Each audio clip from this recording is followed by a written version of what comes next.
साल 2024 में जब 22 जनवरी के दिन अयोध्या में श्री राम लला मंदिर का उद्घाटन हुआ, तो इस मौके पर कांग्रेस पार्टी के तमाम नेताओं को, जो सोनिया गांधी थी, अधीर रंजन चौधरी, राहुल, इन सभी को आमंत्रित किया गया था। लेकिन ना सिर्फ कांग्रेस ने बल्कि पूरे विपक्ष ने एक साथ राम मंदिर उद्घाटन के आमंत्रण को अस्वीकार कर दिया था और एक लिहाज से तो बोला था कि बॉयकॉट कर रहे हैं।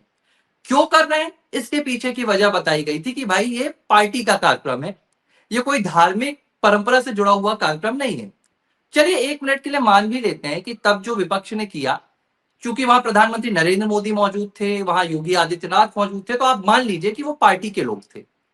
लेकिन अब 2026 में 2 साल बाद जब 23 जनवरी को रक्षा मामले की जो संसदीय समिति पहुंची अयोध्या, राहुल गांधी को भी समिति के साथ अयोध्या जाना था और समिति ने तय की थी कि भाई अब अयोध्या जा रहे हैं इतने पावन धाम में, तो जाकर भगवान श्री राम लला के हम दर्शन भी करेंगे।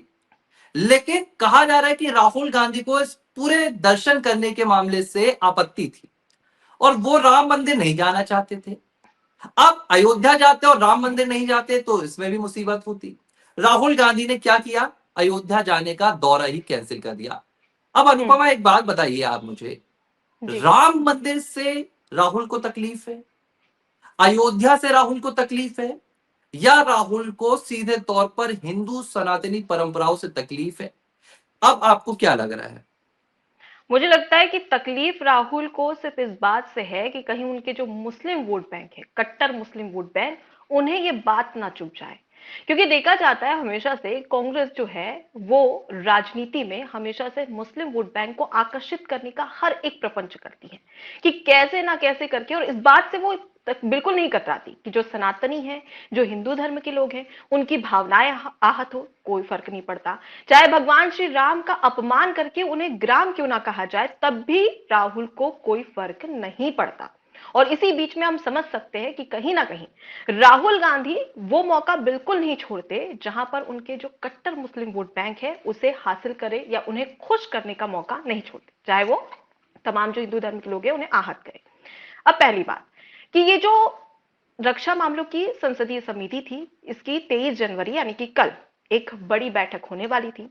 ये बैठक हो रही थी बनारस में और इसमें 31 सदस्य हैं और इसके जो अध्यक्ष है, इस कमेटी के अध्यक्ष है वो राधा मोहन सिंह है, जो कि केंद्रीय मंत्री भी है। अब उनकी अध्यक्षता में ये जो 31 मेंबर है, जिसमें राहुल गांधी का भी नाम शामिल है, वो सभी को पहुंचना था। वहां पर बनारस में मीटिंग हो रही थी। उसके बाद में तमाम जो कार्यक्रम थे कि अयोध्या जाएंगे, वहां पर भगवान श्री राम का दर्शन करेंगे और अयोध्या में ही डिफेंस कॉरिडोर बन रहा है उसका भी निरीक्षण करेंगे, मुआयना करेंगे। लेकिन क्या होता है, कहा जा रहा था कि राहुल गांधी पहुंचेंगे, राहुल गांधी पहुंचेंगे, राहुल गांधी नहीं जाते हैं।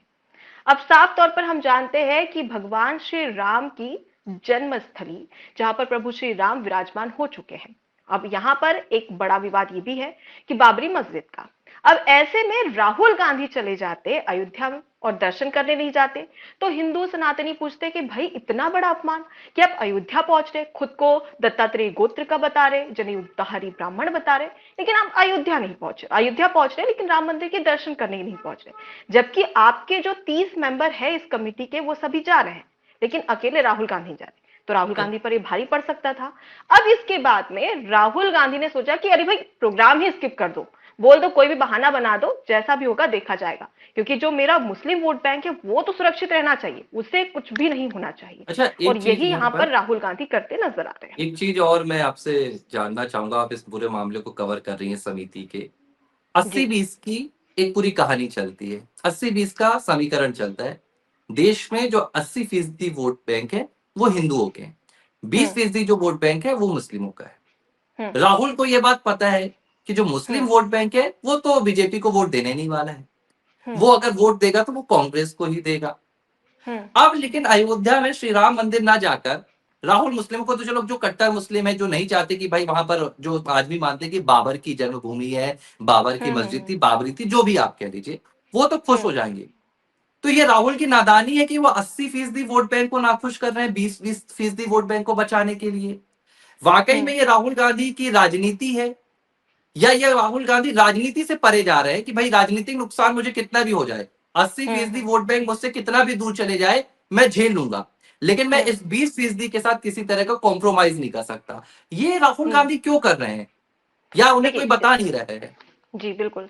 इसके पीछे मुझे ऐसा लगता है कि हमेशा से कांग्रेस खुद को धर्मनिरपेक्ष पार्टी करार देती है। चाहे हम प्रधानमंत्री, पहले जो देश के प्रधानमंत्री थे जवाहरलाल नेहरू, इंदिरा गांधी, उसके बाद में राहुल गांधी, इनकी बात करें या कांग्रेस पार्टी की बात करें, तो वो हमेशा से धर्मनिरपेक्ष पार्टी खुद को करार देती है। खुद को कहती है कि भाई हिंदू भी, मुस्लिम भी, सिख भी, ईसाई भी, सभी है यहाँ पर, हमारी पार्टी में सभी का स्वागत है, ऐसा कुछ नहीं है। और दूसरी ओर वो बीजेपी पर आरोप लगाती है कि ये हिंदुत्व की पार्टी है। और जिस तरीके से राम जन्मभूमि को लेकर सबसे पहली नींव जो हुई थी इसका, जब बाबरी मस्जिद का विरोध किया जा रहा था और कहा जा रहा था कि भगवान श्री राम की को यहाँ पर स्थापित किया जाएगा, तो उसमें सबसे पहला कदम रखा था बीजेपी ने ही। ठीक है। तो बीजेपी की एक छवि बन चुकी है, हिंदुत्व वाली छवि, और उसी के आधार पर बीजेपी चलती है। और उसी के आधार पर, ऐसा नहीं है कि मुसलमानों का विकास नहीं करती है, जब विकास की बात आती है, देश के विकास की बात आती है, तो बीजेपी वो भी करती है। लेकिन यहां पर जो कोर वोट बैंक है बीजेपी का, वो कहीं ना कहीं यहां पर सनातनी है, हिंदू है, एक तरीके से बीजेपी की वही छवि है। लेकिन कांग्रेस पार्टी हमेशा से लेकर चली है। उस समय भी अगर हम बाबरी मस्जिद की बात करें, तो उस समय भी कहीं ना कहीं जो हिंदू थे, सनातनी थे, उनमें एक आक्रोश था कांग्रेस पार्टी के प्रति कि भाई आपकी सरकार है लेकिन अभी तक के हमें हमारा राम मंदिर नहीं मिला है। जिसके बाद में बीजेपी ने कहा कि मंदिर बनाएंगे हम, जिसके बाद में बीजेपी से उम्मीद की जाने लगी। उसके बाद में कांग्रेस पार्टी ये कहती थी कि भाई मंदिर बनवाने की बात कहते हैं लेकिन तारीख नहीं बताएंगे। तो ये सारी चीजें राजनीति चल रही है। अब इन सब के बीच में एक बात सीधी है कि कांग्रेस पार्टी हमेशा से कहती नजर आई है अच्छा, कि भाई एक हिंदू चीज मैं मुस्लिम बीच में सबकी। रोकूंगा आपको। अब मैं यहां तो पर जी। मैं बीच में आपको रोकूंगा, आप जो बात बता रही हैं इसी से चीज निकल कर आई कि अगर मैं हम्म। राजनेता होता राहुल गांधी हम्म। के स्थान पर, तो तुष्टीकरण की राजनीति यहाँ पर 20% के लिए नहीं होती। मैं तो हम्म। कोशिश करता ना कि जो मेरा 80% वोट बैंक है, मैं उसकी वो तरफ झुकाव रखूं, मैं ज्यादा जी। से ज्यादा उसे अपनी ओर आकर्षित करने की कोशिश करूं। मैं बीस हम्म। परसेंट की तरफ क्यों जाऊंगा? लेकिन हम्म। कांग्रेस पार्टी का आप जो स्टैंड बता रही हैं, और ये तो रहा भी है, हमेशा से 20% की तरफ ही झुकाव रहा है। तो यही तो मैं हम्म। पूछ रहा हूं कि भाई ये तो मैं राजनीतिक यही चीज बता रही अपरिपक्वता हूँ कि है। पहले से उन्होंने नाराज करके रखा है, और इसकी शुरुआत बाबरी मस्जिद और ये जो कहा जा रहा है कि भगवान श्री राम की जो मूर्ति स्थापित हुई है, उसको लेकर ये राजनीति उस समय से चलती आ रही है, राजीव गांधी के कार्यकाल के समय से। तमाम जो हिंदू बोलते थे कि भाई हमारी अयोध्या में प्रभु श्री राम का जन्म हुआ है, वहां पर मंदिर क्यों नहीं बन रहा, मंदिर बनाइए, ये तमाम चीजें कही जाती। लेकिन कांग्रेस पार्टी कहीं ना कहीं एक जुमला पकड़ाती थी, लॉलीपॉप पकड़ाती थी, धर्मनिरपेक्षता की बातें कहती थी, और ये सोचती थी कि नहीं भाई सब साथ में रहे, किसी की भावनाओं को आहत ना करे, इस तरीके की जुमलेबाजी करती रही। इससे क्या हुआ कि जो हिंदू वोट बैंक है, वो कहीं ना कहीं जो हिंदू है, सनातनी है, वो कांग्रेस से नाराज चलते नजर आए। अब इसके बाद में बीजेपी की एंट्री होगी, बीजेपी ने मंदिर बना दिया, और उसके बाद में भगवान श्री राम की स्थापना भी होगी बीजेपी की सरकार में। अब ऐसे में तमाम जो हिंदू है, सनातनी है, और जो कांग्रेस को उस समय सपोर्ट भी करते थे, उनका भी झुकाव किस तरफ हो गया, बीजेपी की तरफ। क्योंकि कहते हैं ना कि धर्मो रक्षति रक्षिता, और इसी के आधार पर तमाम जो सनातनी है, जो भगवान श्री राम की क्या आस्था है, एक हिंदू से पूछा जा सकता है, एक सनातनी से पूछा जा सकता है। और इसी के चलते उनको, जो कांग्रेस को उस समय हिंदू भी वोट देते थे, उनका वोट बैंक खिसक कर बीजेपी के पास आ गया। अब ऐसे में बचा क्या? अब यहां पर बचा है सिर्फ राहुल गांधी के पास में मुस्लिम वोट बैंक। अब इस बीच में राहुल गांधी ने सोचा कि क्यों ना बीजेपी के इशारों, मतलब बीजेपी जिस कदम पर चल रही है उसी कदम पर मैं भी चलूं। उसके बाद में जनेऊ धारण कर लिया, मंदिर में दर्शन करने गए। लेकिन इससे फायदा नहीं हुआ, क्योंकि सभी लोगों ने उन्हें ढोंगी करार दिया।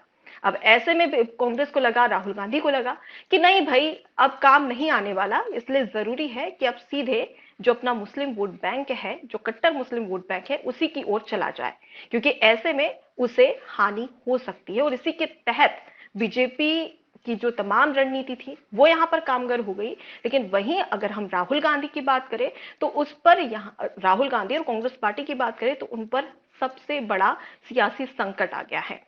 और इसी के चलते अब कहीं ना कहीं राहुल गांधी को लग रहा है कि ये जो मुस्लिम वोट बैंक है वो कहीं खसकना नहीं चाहिए। क्योंकि हाल ही में अगर देखा जाए तो AIMIM लगातार अब अपने पैर पसार रही है। इसकी शुरुआत बिहार में हो गई, बिहार के बाद महाराष्ट्र में नगर निगम के चुनाव हुए, BMC समेत 29 नगर निगमों में चुनाव हुआ।